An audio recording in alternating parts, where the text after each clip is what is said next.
sebab cinta itu muncul itu awal mulanya karena kita kenal. Kalau kita nggak kenal maka nggak cinta. Misalkan tiba-tiba kita ketemu orang di pinggir jalan, tiba-tiba cinta, mustahil. Jadi berbeda antara cinta sama nafsu. Kalau nafsu iya, wah jenengan melaku pinggir jalan, tiba-tiba ngelihat perempuan cantik-cantik, subhanallah, ya kan? Akhirnya mengaku cinta, wah itu bukan cinta namanya, itu namanya nafsu. Tapi kalau yang namanya cinta itu munculnya daripada kenal. Kalau kita sudah kenal dengan seseorang, kita sudah kenal dengan sesuatu, maka timbullah yang namanya cinta. Oleh karena itu kita harus tahu dulu ini. Bulan Ramadan itu bulan apa? Bulan Ramadan itu istimewanya apa? Bulan Ramadan itu kemuliaannya apa? Perlu kita ketahui bahwasanya bulan Ramadan ini merupakan suatu bulan yang penuh akan barakah daripada Allah Subhanahu wa taala. Keberkahan apapun akan Allah limpahkan di bulan Ramadan ini.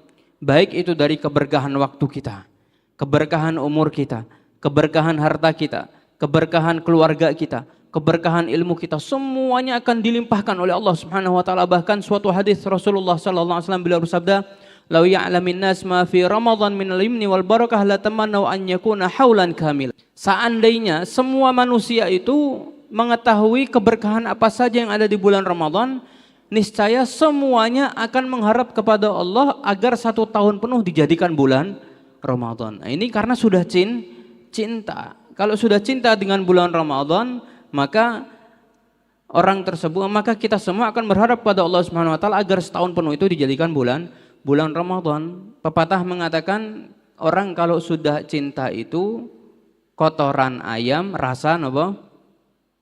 Rasa coklat. Kita kalau sudah cinta dengan seseorang, masya Allah, orang kita cintai, mau dia kentut, mau dia apa, masya Allah, yang kita cium aromanya apa? Aroma duren. Ki saged basa Jawa napa mboten?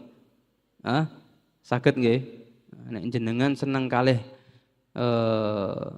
seorang perempuan, meh wong wedoke niku ngentut, meh apa wae, rasane napa? Mambune mambu duren. Niku namanya cinta. Orang kalau sudah cinta, kata Imam Syafi'i, in kana hubbuka shadiqan la ta'atahu innal muhibba liman yuhibbu muti'u.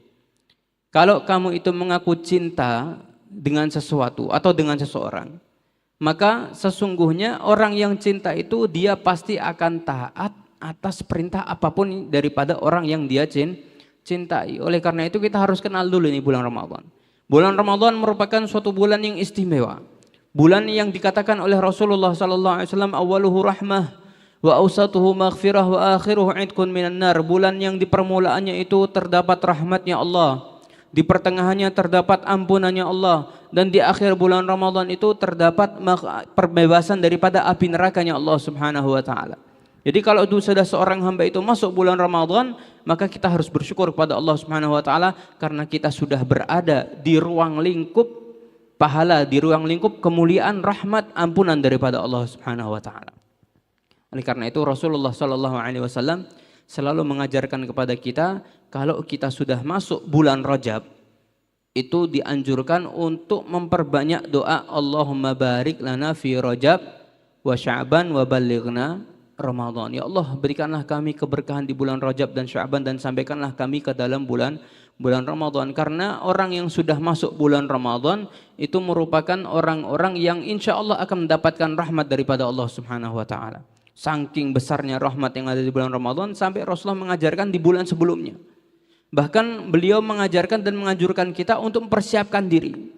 Di suatu hadis Rasulullah SAW beliau bersabda, Rajab syahrullah wa Sya'ban syahri wa Ramadan syahru ummati. Rajab adalah bulannya Allah, wa Sya'ban syahri, dan Sya'ban adalah bulanku, sedangkan bulan Ramadan adalah bulan umatku. Dari hadis tersebut ulama menafsirkan bahwasanya yang dimaksud oleh Rasulullah sallallahu alaihi wasallam itu yaitu kita dianjurkan untuk mempersiapkan diri kita dari bulan Rajab guna untuk memasuki bulan Ramadan. Di bulan Rajab kita diperintahkan untuk memperbanyak istighfar kepada Allah Subhanahu wa taala. Di bulan Sya'ban kita dianjurkan untuk memperbanyak sholawat. Bulan Ramadan kita dianjurkan untuk memperbanyak membaca Al-Qur'an.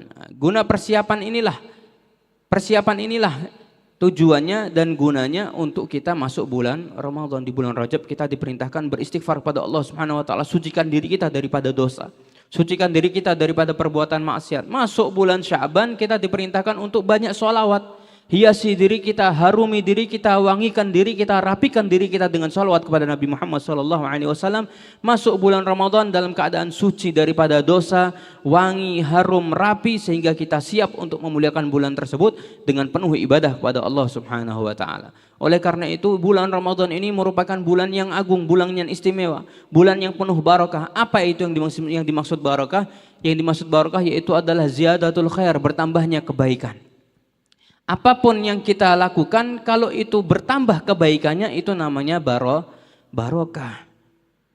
Habbah idza barakal maula tulaqil habub, kata Habib Ali Habsyi. Satu biji kalau diberikan keberkahan oleh Allah Subhanahu wa taala, maka dia akan menumbuhkan biji-biji yang sangatlah banyak. Itu namanya barokah. Suatu yang sedikit bisa menjadi sumber akan melimpahnya suatu hal yang banyak. Itu juga termasuk barokah. Bulan Ramadan juga penuh keberkahan, bahkan waktu kita berkah di bulan Ramadan. Coba kalau kita selain bulan Ramadan, kita sedang main HP, nggak lama loh, kok wes sore. Main HP loh, wes bengi.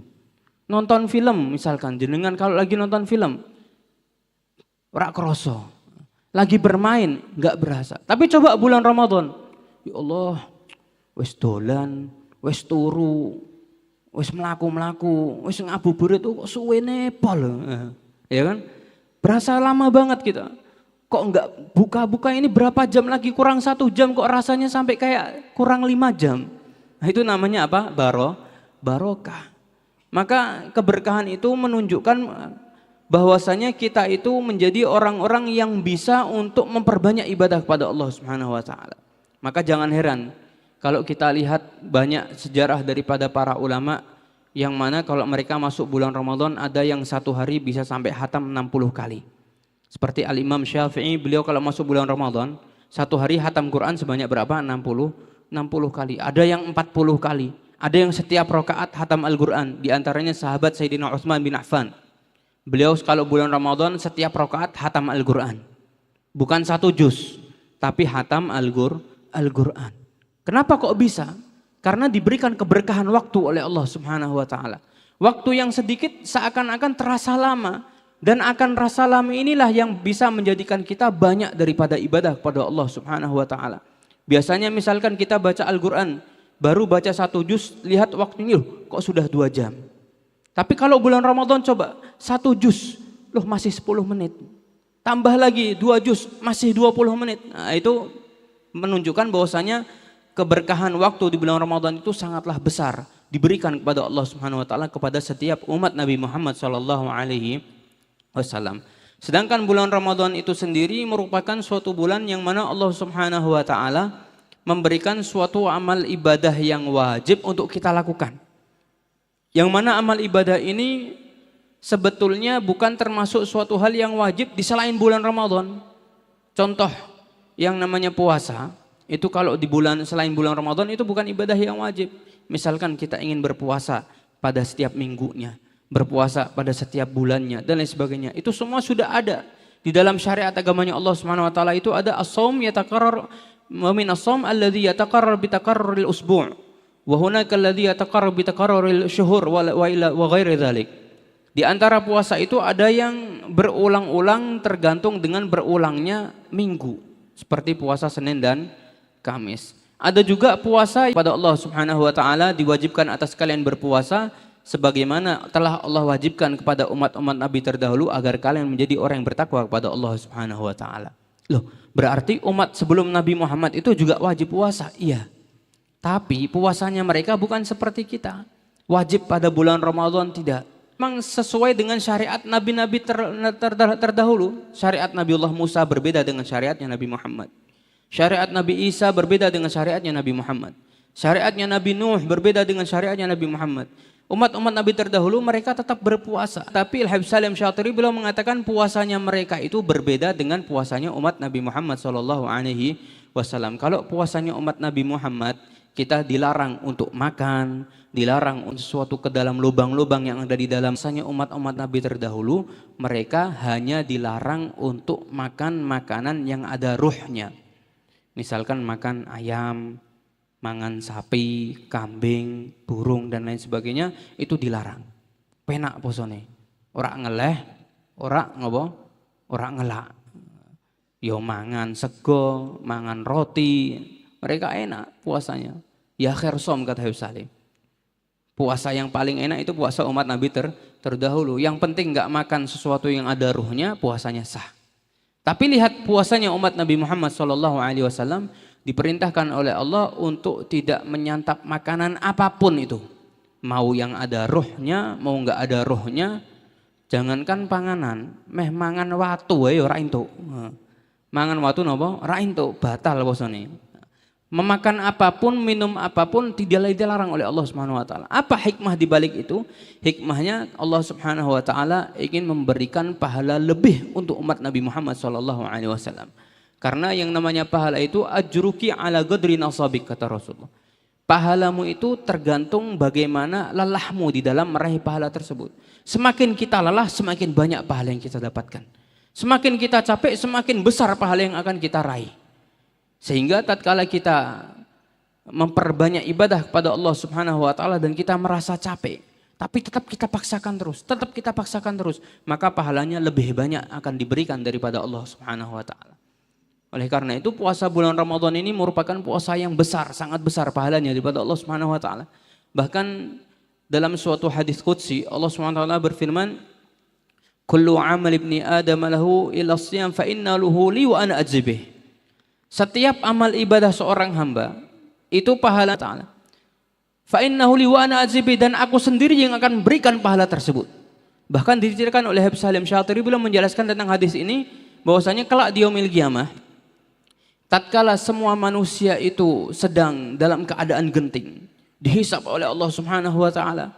Karena kita semua hidup di dunia ini nanti akan dipertanggungjawabkan oleh Allah Subhanahu wa taala. Apapun yang kita lakukan di dunia semua akan dipertanggungjawabkan oleh Allah Subhanahu wa taala. Baik itu lisan kita, mata kita, tangan kita, kaki kita, hati kita, jiwa raga kita, semuanya akan dipertanggungjawabkan oleh Allah Subhanahu wa taala. Dihisap satu persatu, dari kita lahir sampai kita meninggal dunia semua dihisap oleh Allah Subhanahu wa taala. Ketika semua manusia itu sedang dalam keadaan dihisap oleh Allah, dan setelah dia itu dihisap, maka ditimbang amal ibadahnya. Apakah amal kebaikannya lebih berat daripada amal buruknya atau sebaliknya? Amal buruknya yang lebih berat daripada amal baiknya. Kalau misalkan amal buruknya lebih berat daripada amal baiknya, maka dia akan diseret menuju ke nerakanya Allah Subhanahu wa taala. Tapi kalau amal baiknya lebih berat daripada amal buruknya, maka dia akan masuk ke dalam surganya Allah Subhanahu wa taala. Ketika ditimbang, loh ternyata amal buruknya lebih berat, amal baiknya ringan, sehingga dia termasuk penghuni nerakanya Allah Subhanahu wa taala. Bahkan walaupun dia termasuk orang yang muflis, orang yang bangkrut, yang disabdakan oleh Rasulullah sallallahu alaihi wasallam, al-muflisu min ummati ya'ti yaumal qiyamah bi salatin wa zakatin wa siyamin wa ya'ti qad syatama hadza wa daraba hadza wa akala mal hadza ila akhir hadis. Di hari kiamat itu ada orang-orang yang bangkrut kata Rasulullah. Orang yang bangkrut itu bukan orang yang enggak punya harta, bukan orang yang enggak punya pekerjaan, bukan orang yang hartanya habis, tidak. Tapi kata Rasulullah, orang yang bangkrut itu adalah mereka daripada umatku yang datang kelak di hari kiamat dengan membawa pahala yang sangatlah banyak. Ada pahala sholatnya, ada pahala puasanya sekalipun, ada pahala zakatnya, ada pahala sedekahnya, ada pahala amal solehnya, semua pahalanya sangat banyak di sisi Allah Subhanahu wa taala. Akan tetapi tatkala dihisap oleh Allah Subhanahu wa taala, sedikit demi sedikit pahalanya itu terkikis karena dia selama hidup di dunia pernah memukul orang, pernah menzalimi orang, pernah menyakiti orang, pernah membicarakan kejelekan orang, sehingga orang yang dia zalimi akan menuntut kepada Allah, ya Allah fulan dulu pernah menzalimi saya. Diambil pahalanya diberikan kepada orang yang terzalimi. Ya Allah dulu fulan pernah mencaci maki saya, diambil pahalanya. Ya Allah dulu fulan pernah memukul saya, diambil pahalanya sampai pahalanya habis. Maka yang tadinya dia membawa pahala sangat besar, akhirnya dia menjadi orang yang bangkrut. Ketika orang tersebut sudah bangkrut dan sudah divonis masuk ke dalam nerakanya Allah Subhanahu wa taala, maka pada saat itulah Allah Subhanahu wa taala akan masih memberikan rahmat kepada kita dengan cara apa? Dengan cara Allah masih menyimpan sebagian daripada pahala puasa kita. Pahala puasa yang sebagian disimpan oleh Allah Subhanahu wa taala akan diberikan pada saat yang genting tersebut. Ketika kita sudah genting, hamba tersebut ingin masuk ke dalam neraka, baru diberikan pahala puasa itu oleh Allah, ditimbang lagi oleh malaikat. Ketika pahala puasa itu melebihi daripada amal buruknya, maka yang tadinya dia vonis masuk ke dalam neraka, maka vonis itu dihapus dan dia akan masuk ke dalam surganya Allah Subhanahu wa taala. Ini saking besarnya pahala puasa. Ayo mari bersama-sama jangan sampai puasa kita itu menjadi puasa yang banyak maksiat kepada Allah Subhanahu wa taala. Karena dalam suatu hadis Rasulullah SAW beliau bersabda, "Kam min shaimin laisa lahu min siyami ilal ju' wal 'atash." Berapa banyak daripada orang-orang yang berpuasa tapi mereka tidak mendapatkan apapun daripada pahala puasanya, yang mereka dapatkan hanya lapar dan dahaga saja. Kenapa kok bisa seperti itu? Ya karena tatkala dia puasa, dia melakukan perbuatan maksiat kepada Allah Subhanahu wa taala. Tatkala dia berpuasa, dia melakukan hal-hal yang dimurkai oleh Allah. Tatkala dia berpuasa, dia melakukan hal-hal yang dilarang oleh Allah Subhanahu wa taala. Ada 5 perkara yang disabdakan oleh Rasulullah SAW, khamsun yufattirna shaim. Al-kadhib wal ghibah wan namimah wal yanimin wal kadhibah wan nazar bisyahwa. Ada 5 hal kata Rasulullah, yang mana 5 hal ini dapat membatalkan pahala puasa kita. Apa 5 hal tersebut? Yang pertama yaitu al-kadhib, berbohong. Ketika seorang berpuasa, kemudian dia melakukan suatu unsur kebohongan, maka hati-hati, pahala puasanya akan dihapus oleh Allah Subhanahu wa taala. Kalau sudah pahala puasanya dihapus, dia nggak dapat apa-apa. Yang dia dapatkan hanya lapar, haus, lelah, lesu, capek, pusing dan lain sebagainya. Adapun dari segi pahala dia tidak mendapatkan daripada Allah Subhanahu wa taala. Itu yang pertama. Kemudian yang kedua al-ghibah, membicarakan kejelekan orang lain. Kalau kita sedang berpuasa, maka jangan sampai kita mengumbar aib orang lain. Jangankan sedang puasa, kalau kita sedang tidak berpuasa pun hal itu juga dilarang oleh Allah Subhanahu wa taala. Karena dalam suatu hadis Rasulullah SAW beliau bersabda, "Man satara musliman satarallahu liyaumal qiyamah." Barang siapa yang menutup aib saudaranya, maka insya Allah di hari kiamat aibnya juga akan ditutup oleh Allah Subhanahu wa taala. Maka sebaliknya, barang siapa yang mengumbar aib saudaranya, di hari kiamat aib kita akan diumbar oleh Allah Subhanahu wa taala di hadapan seluruh makhluk hidup pada saat itu. Bayangkan. Aib kita diumbar di hadapan seluruh makhluk hidup. Kalau kita tidak mau hal itu terjadi, maka dianjurkan jangan sampai kita membicarakan kejelekan orang lain. Terutama pada saat berpuasa, karena saat berpuasa ini adalah saat-saat yang sangatlah urgent, yang harus kita waspadai, yang harus kita wanti-wanti, kita harus berhati-hati. Ketika kita berpuasa akan tetapi kita masih membicarakan kejelekan orang lain, maka pahala puasa kita akan hilang. Biasanya wong wedok, nggih Mbak, wong wedok ulah, kowe ngerti ra? Koncoku nek jek turung worok buanter pol, krok krok. Wah wingi koncoku ngompol. Wong wedok niku biasane suka ngerasani. Nggih napa nggih Bu? Mbak, insya Allah nggak ada di sini ya. Amin Allahumma.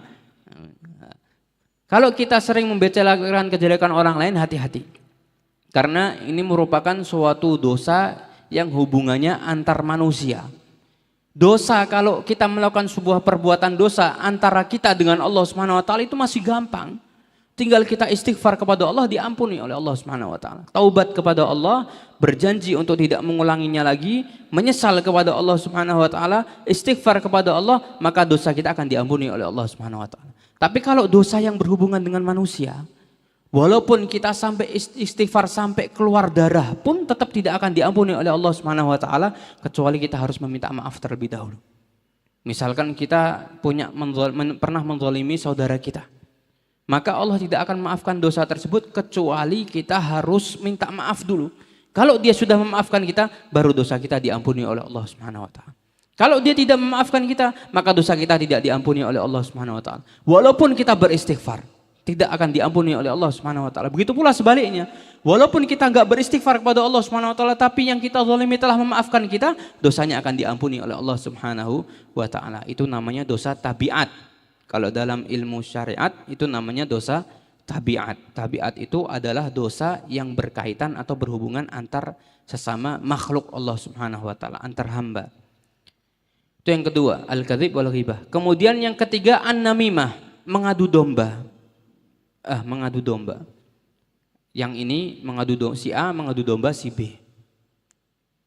Si A mengadu domba si B sama si C. Biar si B sama si C ini cekcok. Biasanya orang-orang yang seperti ini adalah orang-orang yang suka cari masalah. Nah ini orang-orang yang suka mengadu domba ini, maka dia termasuk orang-orang yang tidak akan dapatkan pahala ketika dia berpuasa, walaupun puasanya di bulan Ramadan. Itu yang ketiga. Al-kadzib wal ghibah wan namimah. Kemudian yang keempat, wal yaminul kadzibah, yaitu sumpah palsu. Kita bersumpah apalagi atas nama Allah Subhanahu wa taala. Wallahi saya enggak ngambil uangnya kamu, padahal dia ngambil. Wallahi tadi saya enggak makan, padahal dia makan. Sumpah palsu. Sumpah-sumpah palsu inilah yang akan membatalkan pahala puasa kita di sisi Allah Subhanahu wa taala. Dan kemudian yang terakhir, yang kelima, an-nazar bisyahwah, memandang sesuatu dengan syahwat, dengan hawa nafsu. Ingat, memandang sesuatu dengan hawa nafsu ini merupakan suatu hal yang haram, yang dilarang oleh Allah Subhanahu wa taala. Apapun yang kita pandang itu, kalau hal itu dapat menimbulkan nafsu, maka itu hal yang dilarang oleh Allah Subhanahu wa taala. Jenengan delok bolongan, nafsu. Delok napa misal delok tembok, bolong, wah nafsu. Haram, itu dilarang oleh Allah Subhanahu wa taala. Jenengan delok watu, nafsu. Haram, dilarang oleh Allah Subhanahu wa taala. Apapun itu, memandang suatu dengan yang haram, apalagi kita memandang suatu yang ajnabi. Perempuan memandang laki-laki yang bukan mahramnya, laki-laki memandang perempuan yang bukan mahramnya karena dan timbul hawa nafsu, maka itu merupakan suatu perbuatan yang haram. Perbuatan inilah yang akan menjadikan batalnya pahala puasa kita di sisi Allah Subhanahu wa taala. Bahkan dalam suatu hadis Rasulullah sallallahu alaihi wasallam beliau bersabda, yang mana sabda tersebut merupakan suatu firman Allah atau yang disebut dengan hadis qudsi. Yang mana Allah Subhanahu wa taala berfirman, "An-nazratu sahmun min sihami iblis. Faman taraka li ajli makhafati abtaltuha imanan yazidu halawatuha fi qalbi." Yang namanya pandangan syahwat itu merupakan suatu bujur panahnya iblis. Jadi hati-hati, kita harus jaga pandangan kita. Karena yang namanya syahwat itu munculnya dari pandangan. Yang namanya suatu kekejian itu semuanya pusatnya dari pandangan.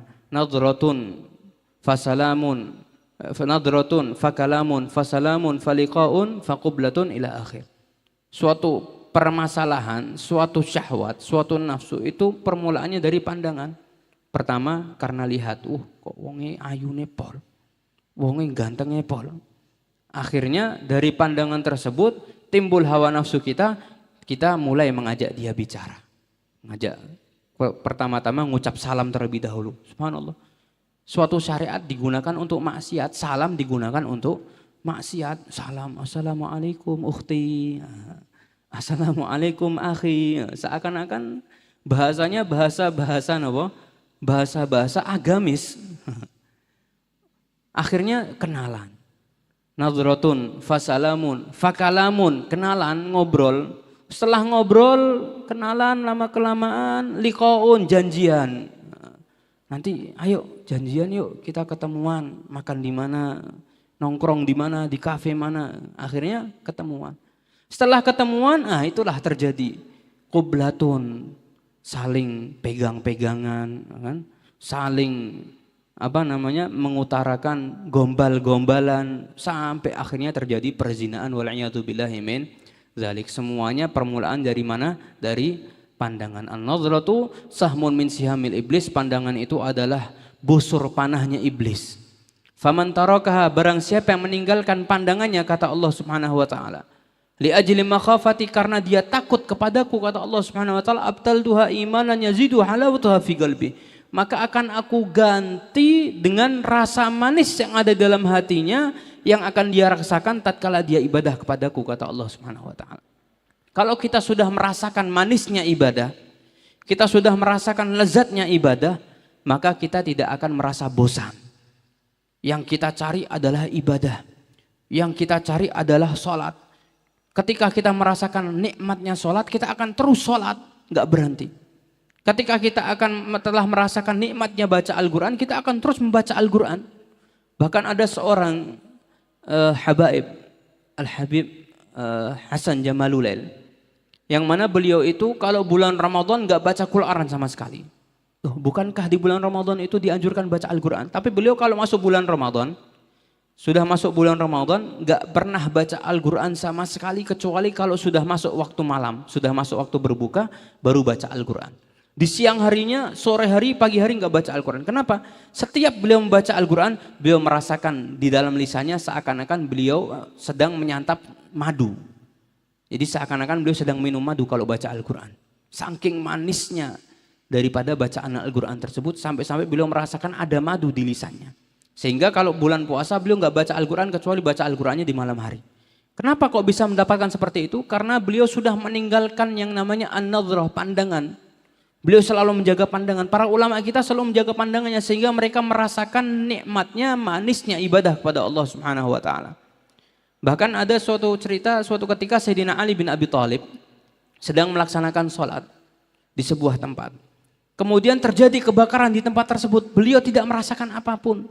Tidak beranjak daripada sholatnya, tidak keluar daripada sholatnya, tidak membatalkan sholatnya. Sampai selesai sholat baru beliau kaget semuanya sudah habis.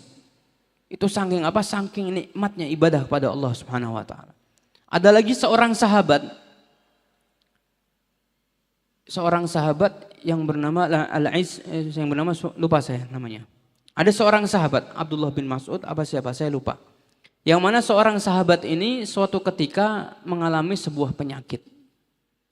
Dan penyakit ini mewajibkannya untuk amputasi. Jadi sakit di kaki dan mewajibkan kakinya untuk diamputasi. Zaman dahulu itu kalau orang melakukan operasi, melakukan amputasi, nggak ada yang namanya bius. Nggak seperti zaman sekarang. Pakai bius, kemudian misalkan ada amputasi, ada alat khusus untuk memotong, sehingga potongannya itu lembut, halus, rapi, dan lain sebagainya. Kalau zaman dulu enggak. Ya pakai gergaji motongnya. Tanpa bius sama sekali. Kalau misalkan mau pakai bius pun, biusnya yaitu minum alkohol.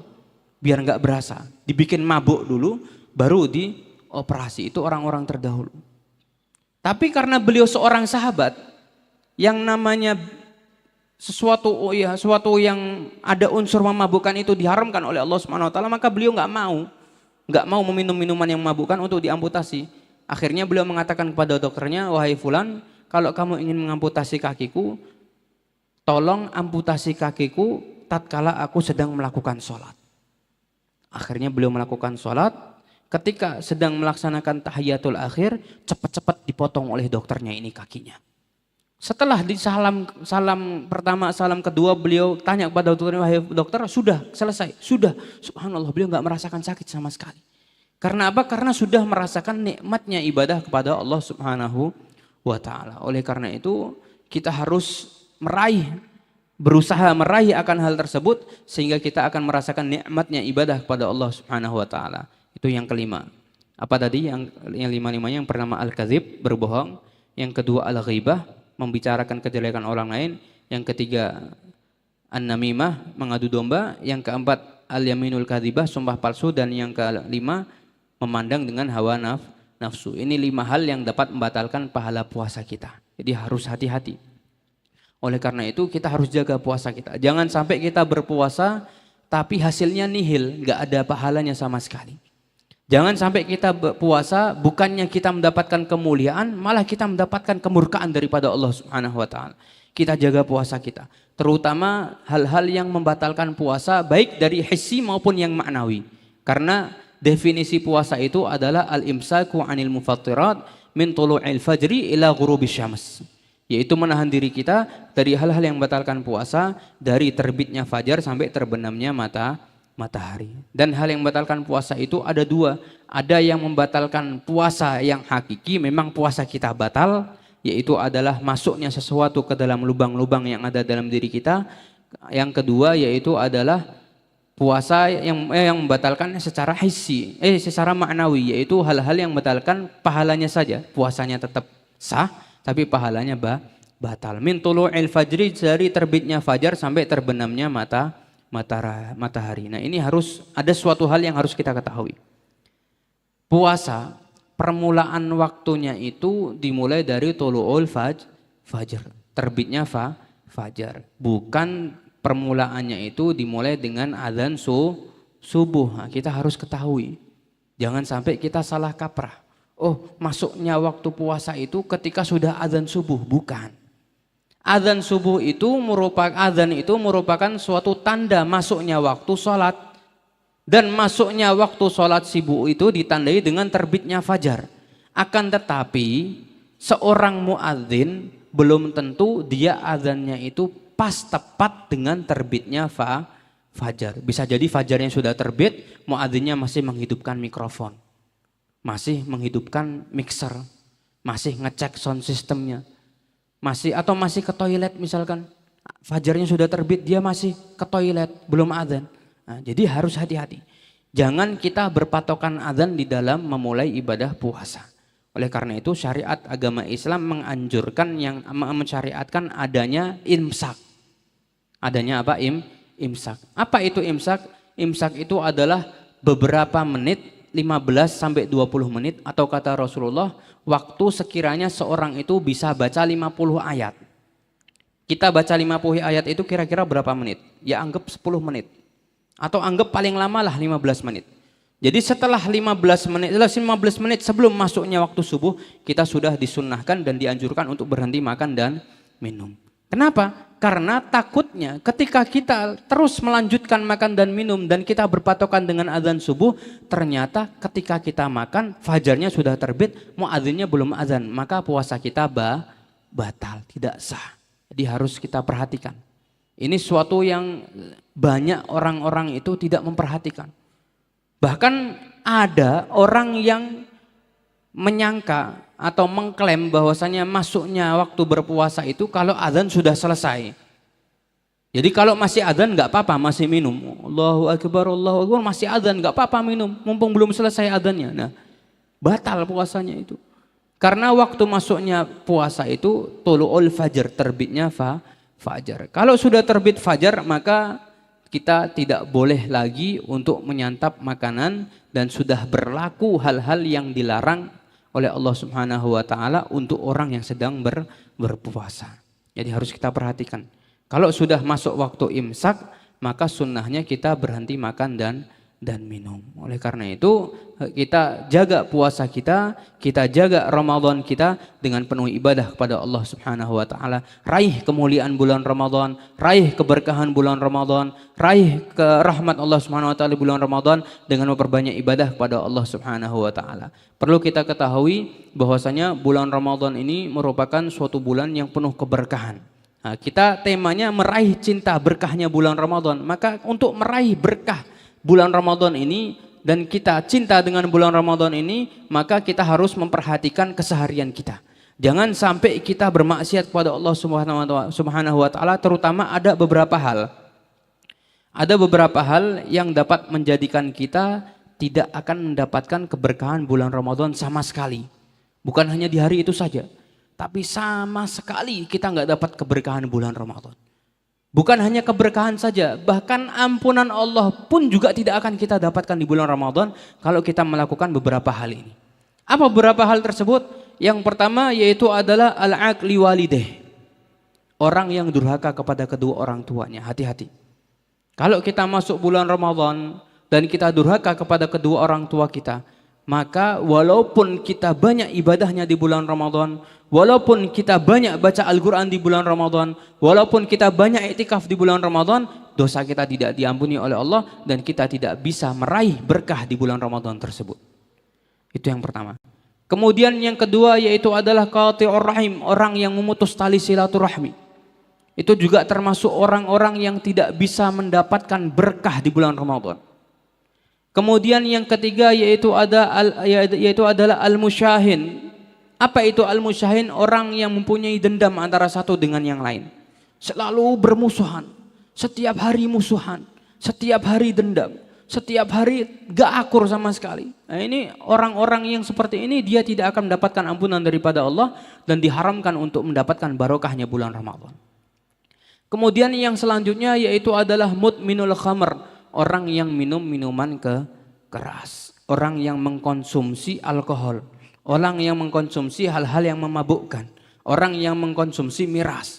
Nah, ini orang-orang tersebut adalah orang-orang yang tidak akan mendapatkan keberkahan bulan Ramadan. Sebanyak apapun ibadah yang dia lakukan, semaksimal apapun taat yang dia laksanakan, tetap kalau dia termasuk 4 hal tersebut, maka dia tidak akan mendapatkan ampunan serta tidak bisa meraih daripada keberkahan di bulan Ramadan tersebut. Semoga kita tidak termasuk daripada hal tersebut dan kita menjadi orang-orang yang mendapatkan barokah di bulan Ramadan. Semoga kita dijadikan oleh Allah Subhanahu wa taala sebagai hamba-hamba yang dijaga oleh Allah daripada perbuatan maksiat di bulan Ramadan, dijaga diri kita, keluarga kita, istri, anak kita, orang tua kita semuanya dari hal-hal yang dimurkai oleh Allah, dan semoga kita selalu dibimbing oleh Allah, dikuatkan oleh Allah, diberi semangat oleh Allah Subhanahu wa taala untuk dapat melaksanakan puasa ini dengan penuh ibadah, dengan penuh taat, dengan penuh takwa, dan semoga kita diberikan keberkahan di dalam waktu kita, dalam ibadah kita, dalam keseharian kita, dalam harta kita dan lain sebagainya, dan kita diberikan ampunan oleh Allah, mendapatkan barokah daripada Allah, mendapatkan rahmatnya Allah, ridhonya Allah, dan kita masuk keluar bulan Ramadan telah mendapatkan sertifikat bebas daripada api nerakanya Allah Subhanahu wa taala, dan semoga kita dapat meninggal dalam keadaan husnul khatimah ma'al afiatama, amin ya rabbal alamin. Mungkin ini saja yang dapat kita kaji pada sore hari ini, kurang lebihnya mohon maaf yang sebesar-besarnya. Wabillahi taufiq wal hidayah. Wassalamualaikum warahmatullahi wabarakatuh.